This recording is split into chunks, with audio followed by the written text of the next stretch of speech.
Sex and the City. The final chapter. I, Carrie Bradshaw, was writing my latest column when, suddenly, some phone rang. Brian Fisher, editor of WorldNet Daily, who has been called a bigot by Fox News personality Sean Hannity and an anti-Semite by Fox News contributor Bill O'Reilly, said, "We have to stop saying there are Jews controlling our country and we can do nothing about it." On Wednesday, Brian Fisher added his voice to the growing chorus of conservatives calling on Fox News hosts and journalists to withdraw coverage of pro-immigration Breitbart headlines. Meanwhile, Samantha and Miranda were playing outside Miranda's home when her mother heard them shouting. She called 911. Miranda was found on the ground bleeding from multiple gunshot wounds and the man who answered the door was pronounced dead at the scene. A police forensic team, whose officers helped the family to search for a photo of the victim, made the official finding of a gun used. "It was a tough time for Carrie, and for her children," Wittenberg said, speaking Monday and Tuesday about the children in the series. "My kids were just on holiday, getting back on their feet, when Carrie and David came home and we're talking about her children. They were just saying, 'Do something, don't get married and do this.' So I did that. I did it for her. And she said, 'That was incredible.' And I said, 'Yeah, it was an amazing show, but it really inspired an audience.' And I remember that moment, when I got home and found her out on the floor, she just sat on top of me, and I said, 'This was so amazing, and now I'm home.'" But Wittenberg said his career in television wasn't without struggles. Once, after a lengthy run on Star Trek, he was fired from the show, and again he got a tryout for Star Trek, but he decided he had learned enough about Star Trek to take another job. While filming Season 7 of Star Trek, Wittenberg was diagnosed with cancer. The cancer eventually metastasized, but he made another effort, one that had to include surgery, to save one of our citizens or one of the citizens of our state.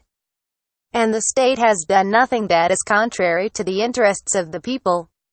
I phoned Mr. Big tearfully about Miranda's death. After he phoned, Mr. Big told me what he had heard. "He's dead. I heard him," he told me. "He was gone," Mr. Big said, as he hung up. "I said goodbye to him. I loved him. I was crying," I said. In the weeks that followed, I went online. I went to the internet news portal, The Verge, and found the piece, "Sean Big Shot Alive After Killing Miranda," which said that Ms. Miranda had been shot at close range from a single gunshot wound by Sean Big over the middle of her shoulder at close range and later discovered in her back pocket by a man identified only as Corey C., which was also a blog post by me and had links to the article. A manhunt is on over the family of Sean Big, who shot Miranda in his own back. The blogger had a video of the shooting and was linked to another blog by Corey C. post, where another blogger said Mr. Big had been the suspect and that the FBI has released Mr. Big, one of its biggest threats, to protect public health and safety and preserve the integrity of the investigation, an FBI spokeswoman said Tuesday. The FBI wants to hear from anybody who sees the gunman as the threat. Anyone with information is asked to contact the Bureau's Atlanta field office at 404-577-3400. Mr. Big wore a green, Black Panther t-shirt and camouflage pants when he entered the mall around 2 p.m. The shooter was armed with AK-47 rifles and shotgun shells, according to a federal law enforcement official who is familiar with the investigation, who requested anonymity in order to discuss sensitive ongoing investigations. "I fell asleep in tears. I couldn't look away.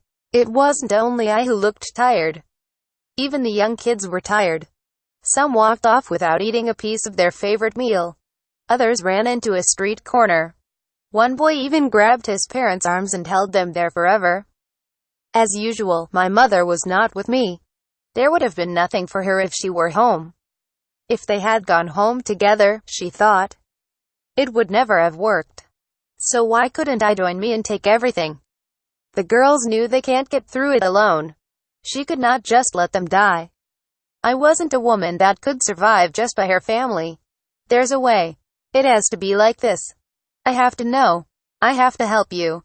The girls were quiet so much, as if they thought I just couldn't say more. If only there had been some kind of light, they would have opened my eyes. but it must be you.